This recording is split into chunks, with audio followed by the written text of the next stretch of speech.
Hello guys. I know it's been a while since I posted anything. Thank you to everyone who continues to subscribe to my channel. I don't even know why you guys are subscribing. I mean, keep doing it, but like, there's no content, you know. And then I've been on TikTok posting pretty constantly, but people on TikTok are not, the TikTok gods don't like my content, so I barely comment anymore. I barely post a video before something gets taken down, and then I am put in TikTok jail which usually lasts about a week. So in case you're wondering why I've not been posting, that's why. Also, it's been a crazy few months. Life has been crazy as usual, which I'm sure you guys can relate to. Just had my bye-bye. She's so cute. And it was a natural delivery, 4 hours of labor, which is why I'm actually making this video, because I figured the earlier I do this, the better, when I still remember the details. Obviously I took notes because ja, you know what I'm saying, the details get a bit hazy with time, but I'm here with that story, so stay tuned. Also, it's been so long since I did a video, so don't worry about the introduction. We'll get back to that when I start posting more constantly. And then of course I have to look at the camera because again it's been a while so forgive me if this is a hot mess. So little Nemo, her name is Nemo. I'm just gonna go with Nemo for now because we are not the most loved lot, and it's why we're not announcing her first name. But baby Nemo was born on July 24th, Sunday at 10:07 p.m. She was 6 pounds 11 ounces, 20 inches long, so perfect little thing. She is so tiny.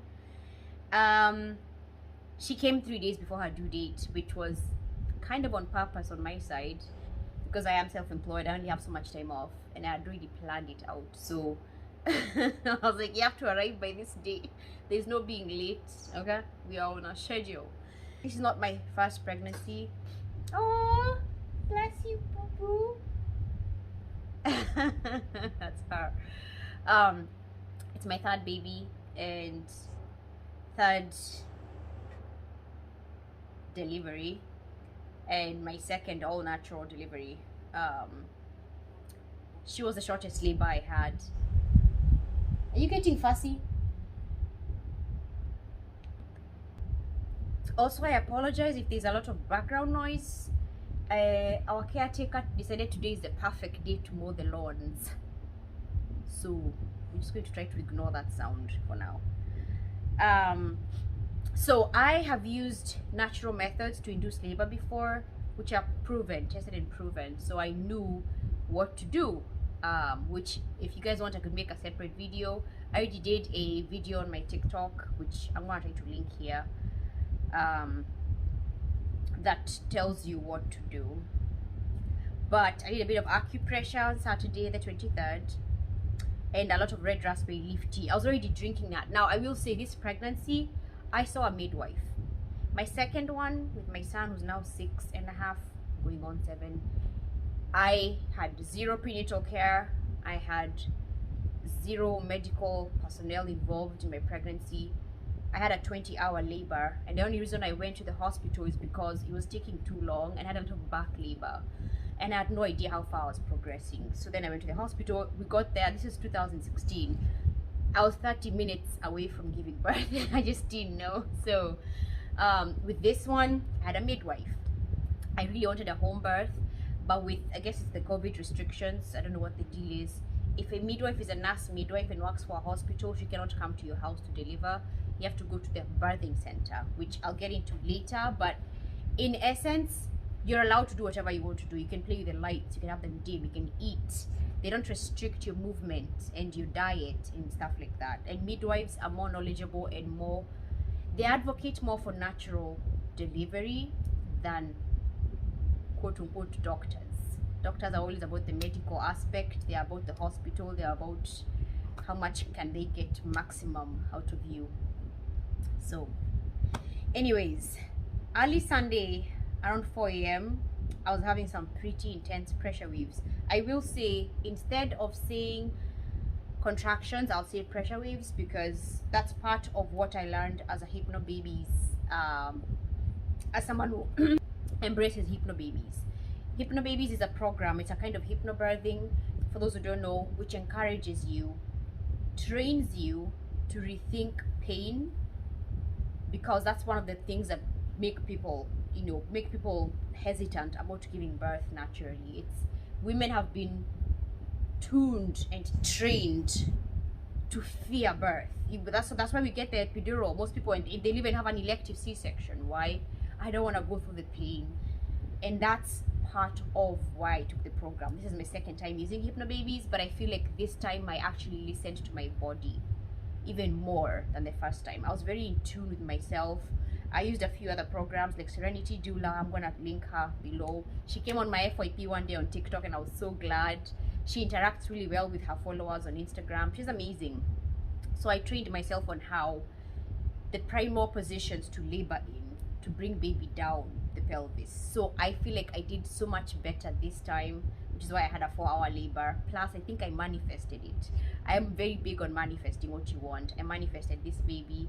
We wanted a baby girl so bad. I've had 2 boys, and my hubby and I were like, we really wanted a girl. And of course, we were not gonna be guaranteed. You can't be guaranteed a girl or a boy unless you're gonna go get the medical, clinical fertilization process. But we kind of just knew it was a girl, So when we got the results back, when we got to the gender scan and we saw it was a girl, we were just elated. It was crazy. I was like, oh my god, baby, okay. So back to the labor story. I'm gonna try to focus on this list, otherwise this video is gonna be an hour long. Oh my gosh.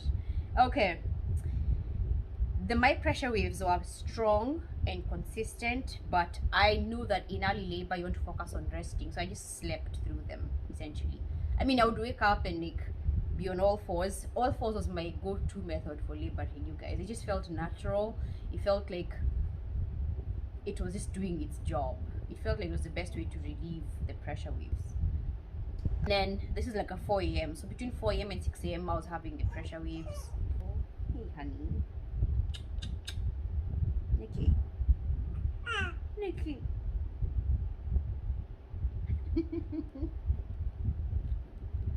Oh, this girl, you guys, she is loud. She's tiny but loud. Hey. Okay, so anyways, then I didn't want to wake my hubby up because I was like, you save your energy for later because I'm gonna need you later.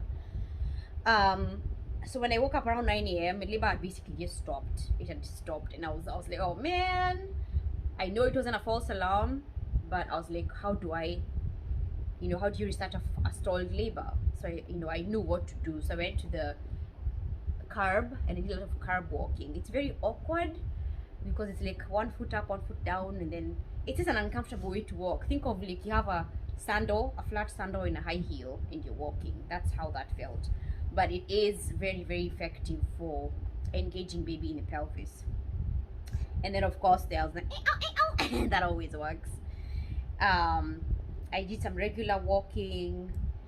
The pressure waves were coming, but they were still pretty far apart. Oh, sweetie. Motherhood. I was getting desperate because it was getting later in the day, and this was a Sunday. I was like, this baby is coming today. Come what may, she's coming today. So at around 4 p.m. I decided to try some nipple stimulation. And because I was pretty sore, I didn't want to like touch them or anything, so I just got my breast pump, my electric breast pump, and I went to town. And what I didn't realize is that I should have done one at a time. I did both. Let me tell you guys. yeah 6 p.m.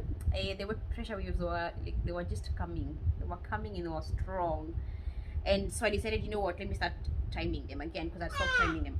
Hi.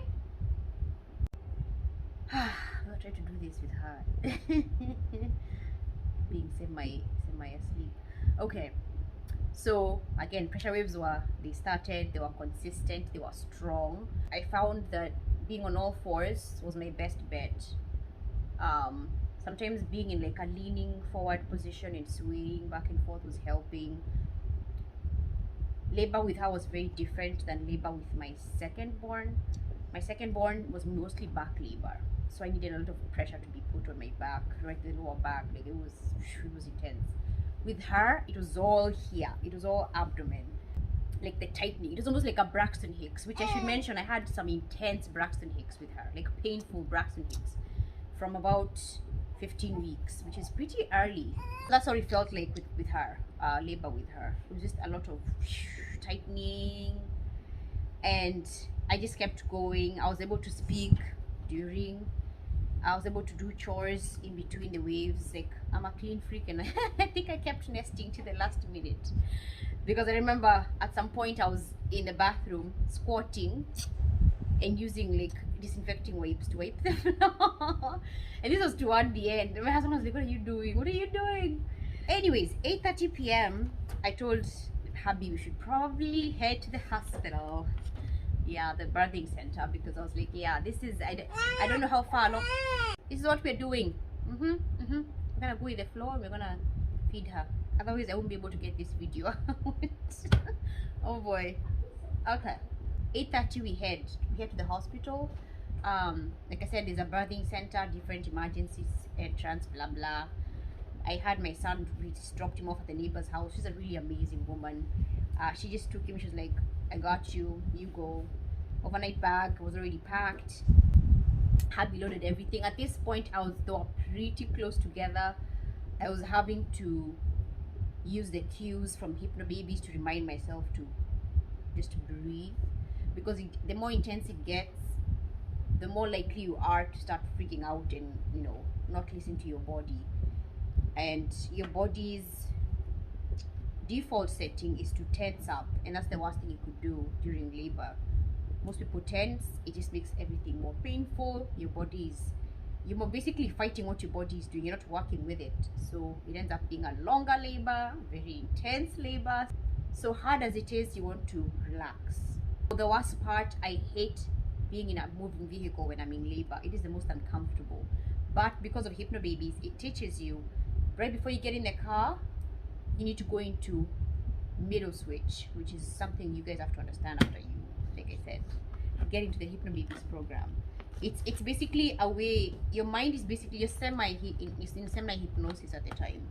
But he says Hypnobabies, for those who don't know, it is worth the money. I got mine used, I believe, again with my second born back in 2016, 2015 is when I bought it. On eBay, I think it was like $150. Brand new, I'm not sure how much it is, but you guys, it is so worth it. We get to the hospital and I get checked in. The lady was annoying me. The lady was trying to check us. She just asked me a million questions. I'm like, woman, I'm in labor. I don't want to answer stupid questions. Because you know, you can barely speak through them. So hubby was luckily he was there to help. I was put in a wheelchair. I hated laboring in a wheelchair because it's so uncomfortable. Sitting down was the worst thing for me. Sitting down or laying flat on my back is the worst two ways to labor. So I wanted to just get up and squat or be on all fours.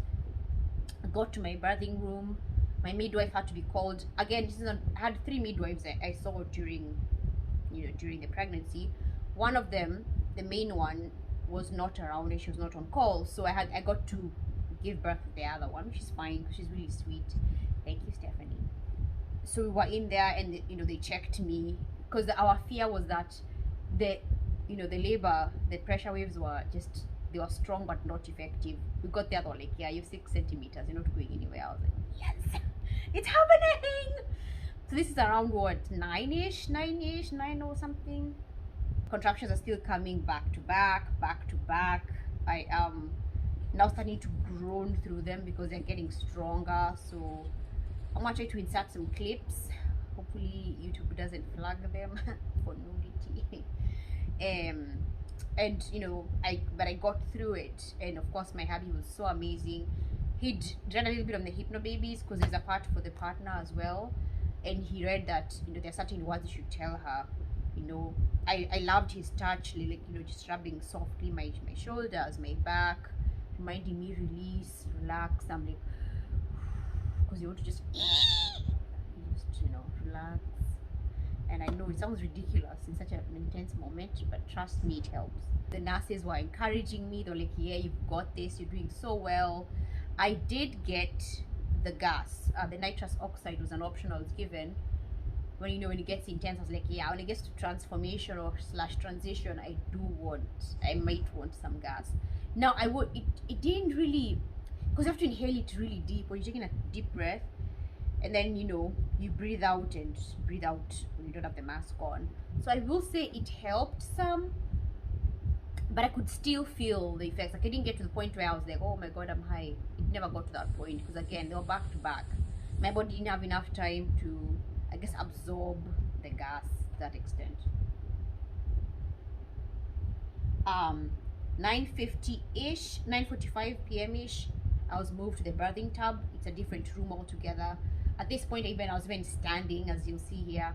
I'm standing and like just moving my body through the waves. It felt so natural.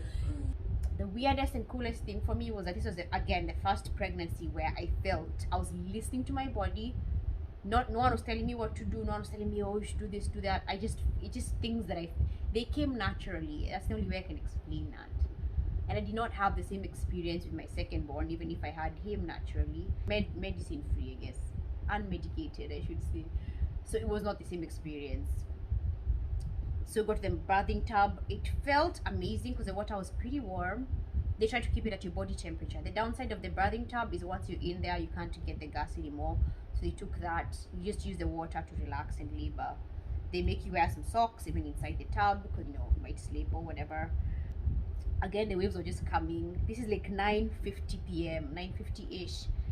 And the nurses were telling me, hey, like, if you feel like you need to push, you just go ahead and do it.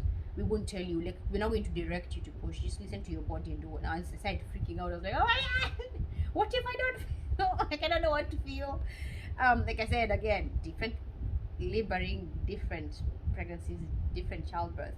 So with her, like I said, I was more in touch with my body. So, but I'm used to being told when to push. It's just what you do. It's called blue pushing.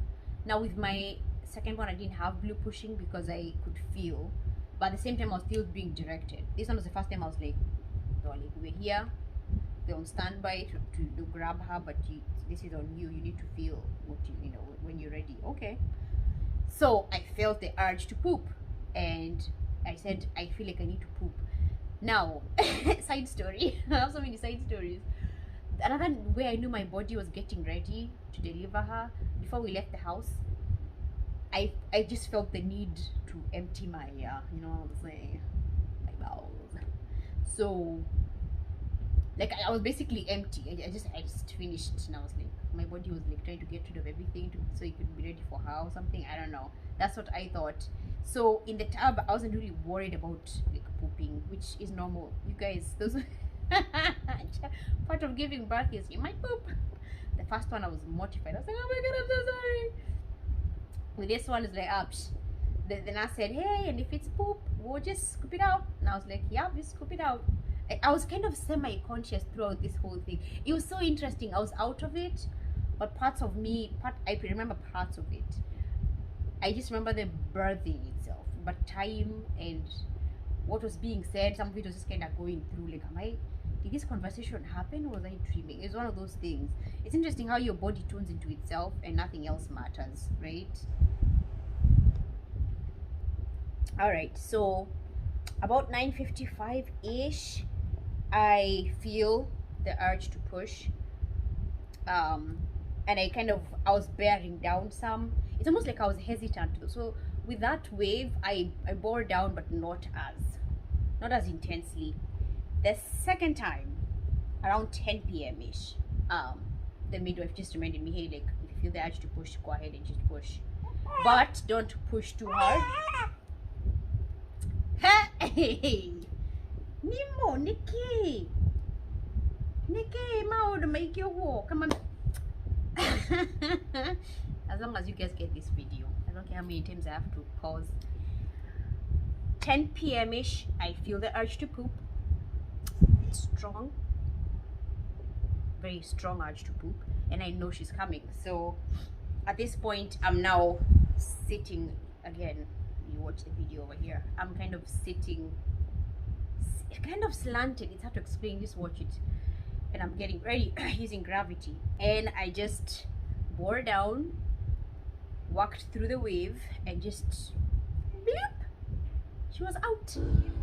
Obviously it wasn't that simple, but it was pretty quick. 10:07 p.m. she was out, and she was out crying and screaming. She was loud, I was loud, I was crying, babe was recording. It was a pretty intense experience, you guys, but it was so awesome. I felt so empowered and so amazing. Again, I don't want to say it's luck, because again, the things that you do to mitigate certain issues. I have never torn during delivery. The first two, again, two kids, first two boys, they used perineal massage. I asked them to do perineal massage. The first one they knew what to do. I was a first time mom, I had no idea what that was.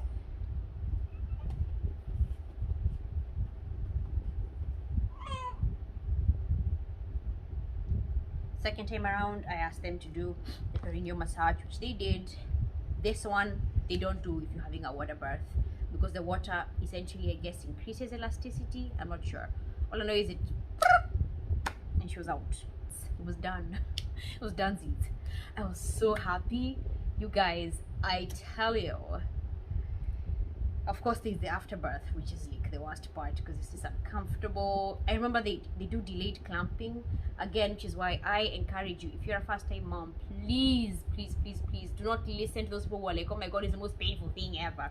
Oh, knowledge is power. Okay, look for a midwife. If you can, avoid doctors, just go to a midwife. Nurse midwives have both medical experience, and they also advocate for natural delivery, so they will actually be your advocate. They'll be like, hey, try this. I was in pain quite a bit during it, because again, I'm 35. I didn't expect I would be getting pregnant at 35. Oh my gosh. But then I met this man, I was like, I wanna have your babies. Baby, just one. Wait, yeah, knock on wood. Not doing this again. She's a cutie pie, but I am not doing this shit again.